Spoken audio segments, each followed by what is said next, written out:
Hey guys, it's Brandon, aka B.Rich Beauty, aka your beauty best friend. Happy Friday, y'all! Oh my gosh, happy Friday. Child, we're going to talk about the debate or I should call it the debauchery of a debate last night. Do you guys know why SHONDRA RHIMES left ABC? We're talking about that.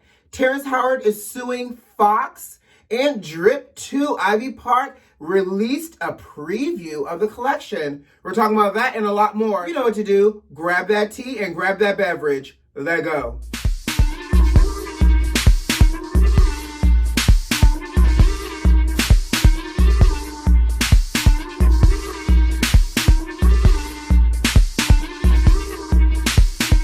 So let's just dive into this debate.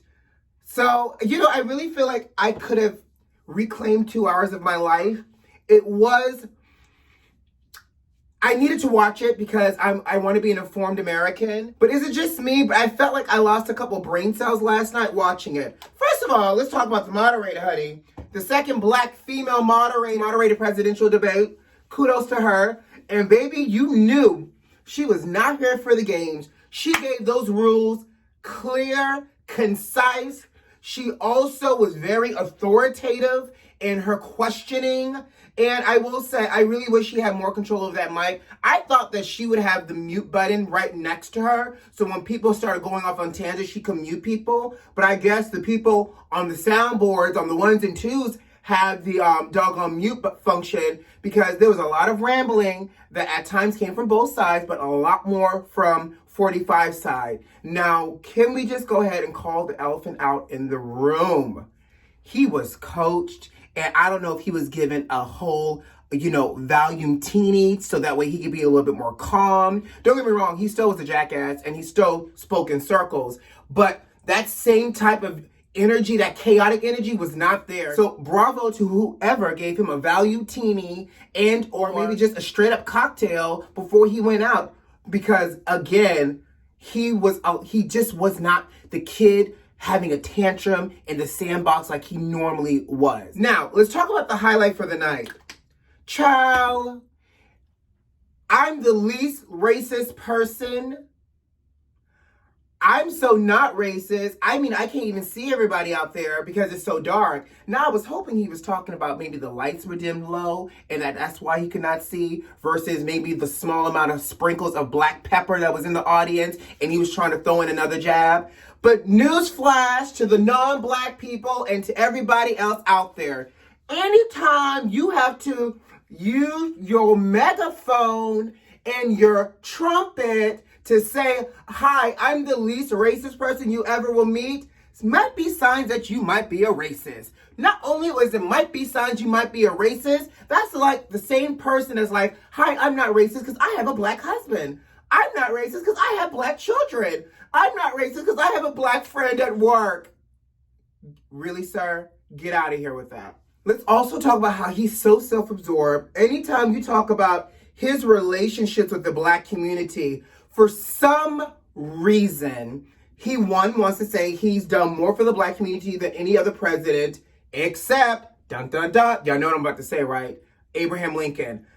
I don't know why he feels he has to compare himself to Abe Lincoln. Just because Abe Lincoln signed the Emancipation Proclamation, which, if you know your history, some places still wasn't free. Look at Juneteenth, right? But he likes to compare himself to Abe Lincoln, not to any other president. The president that signed the Civil Rights Act, nobody else. But he's done the most for black people. And because he's done the most for black people, he couldn't even get the joke that Joe was trying to throw at him. Joe called him basically a modern day Abe Lincoln. That said that this Abe Lincoln during modern times has added more gas to the fire. His dumbass was like, why are you calling me Abe? I never called myself Abe.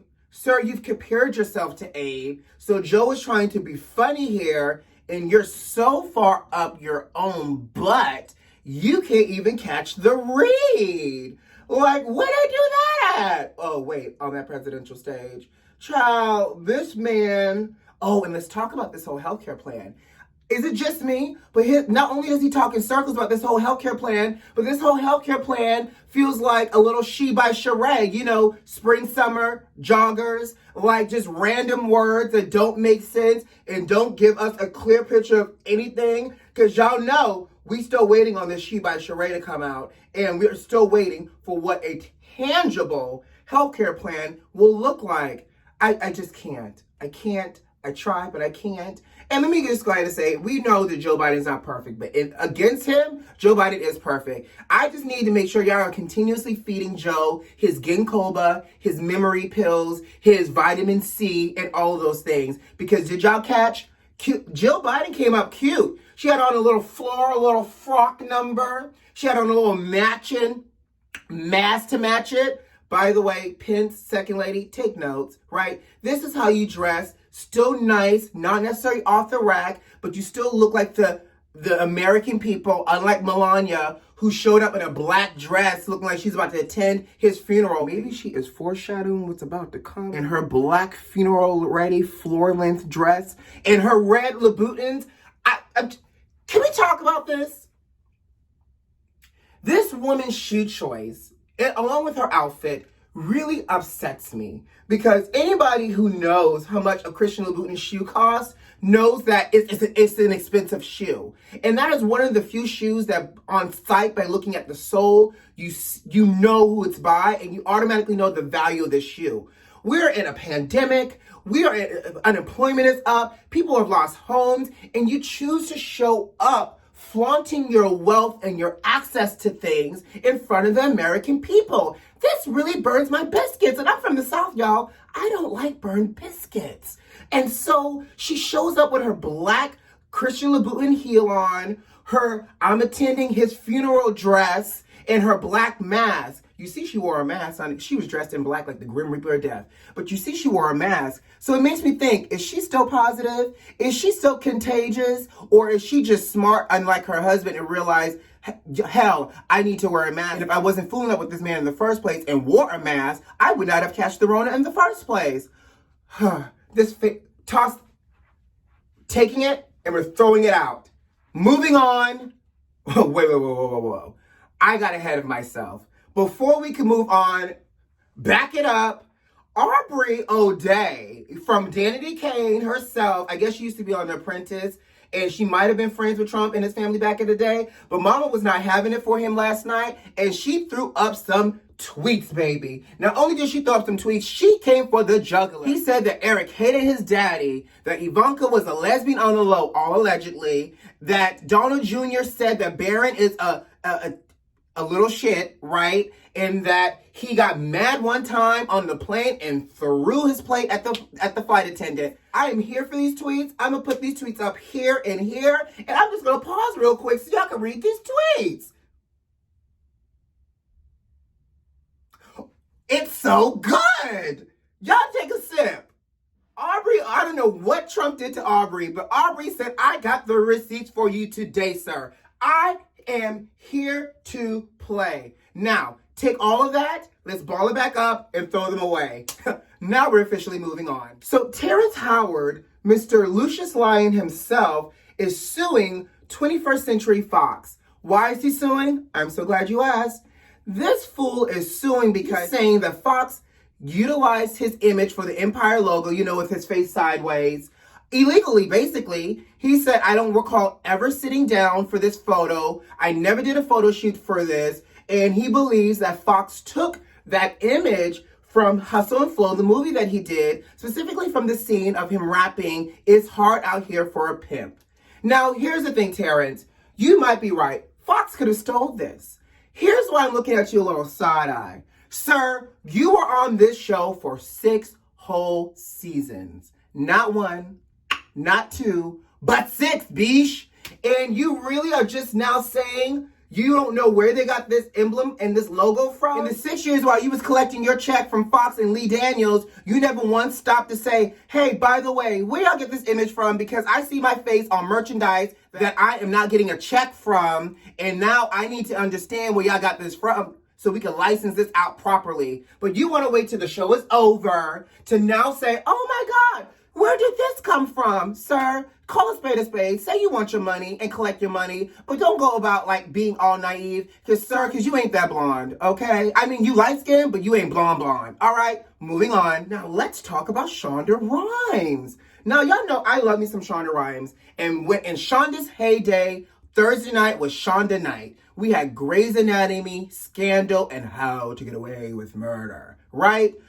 Shonda has worked her A off for ABC. Now, this is where I think we're going to have a moment to pause for the cause and talk about this. Apparently, Shonda had built into her contract, because you know Disney owns ABC, that she would get basically a certain amount of all-inclusive passes to go to Disney, or Disney World, Disneyland, all of those things, those Disney properties, where attractions are, because obviously she works for Disney. Now, apparently Shonda went on a vacation once, took her children, wanted to take her sister, and so she phoned in a favor and said, hey, can I have an extra pass from an executive? The executive and I guess the team made sure Shonda got her extra pass. Shonda shows up to the park. The extra pass basically does not work. So basically, Shonda says, you know what? I'm Shonda Rhimes.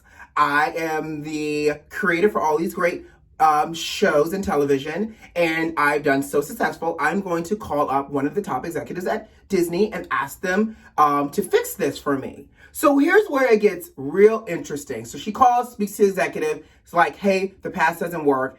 Allegedly, the executive responded with, well, don't you have enough? Excuse me?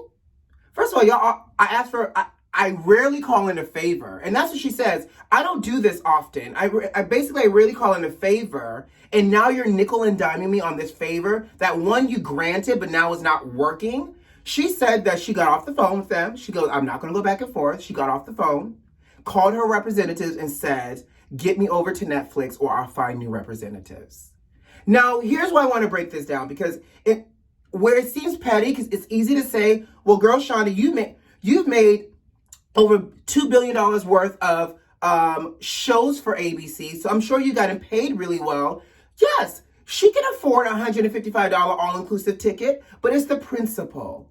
And what Shonda said is, I've had to nickel and dime as she went further and further on in her career. She said she had to nickel and dime ABC over budgets, over content creation, and basically control in some aspects. And now you're nickel and diming me over a $155 ticket and saying to me, don't I have enough?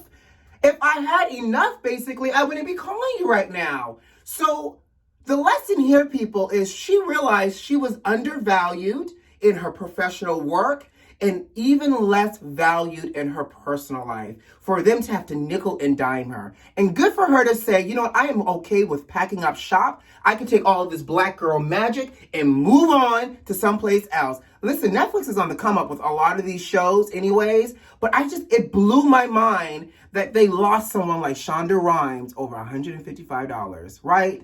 And I think if we take this back into what we do in our daily lives, how many of us are sitting in a space right now where we feel undervalued, or we're nickeling, diming, or you know, your employer is making you feel bad for asking for a raise or asking for something that you know you earned and you deserve.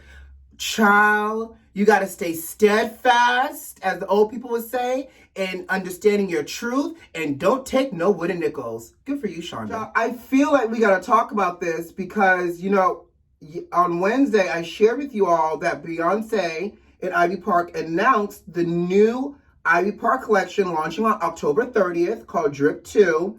Now, they've been giving us some teasers. I don't know if you guys have seen, but Beyonce has conducted a whole photo shoot as per usual in the collection, and also Blue Ivy's in one of the promos. There's other models in the promos. I love that it's not a Beyonce one-woman show this go around, but most importantly, this stuff is actually cute.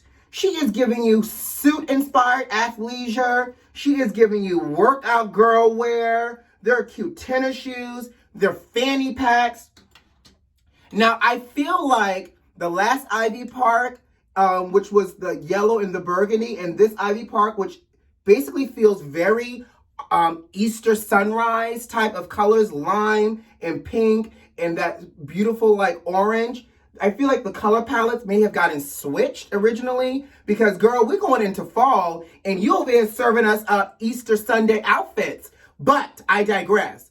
I personally, beauty besties, feel really inspired by this collection, and I just might be up at 12:01 on October 30th to get me a piece or two from this collection. Now, I hope Adidas can get it together and make sure that they got the service up so we can actually order these Easter pieces, because I want to look like somebody's Taste the Rainbow Skittle and or Starburst, the neon collection. But it looks cute. Beyonce looks great. Now, here's the thing, because you know I'm a part of the Beehive.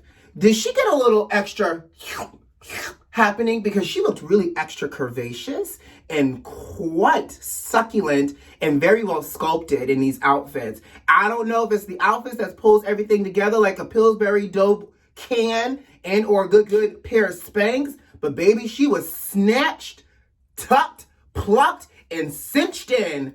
And so, listen, a boy can dream.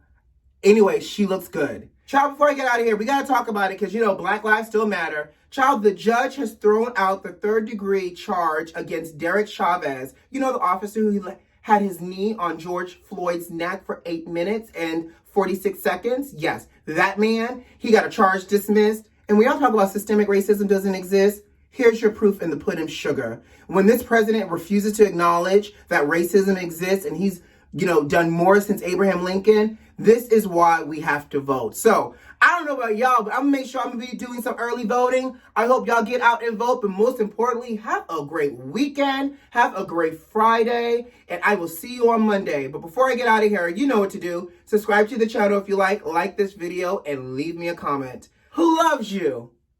I do. See you on Monday. Bye.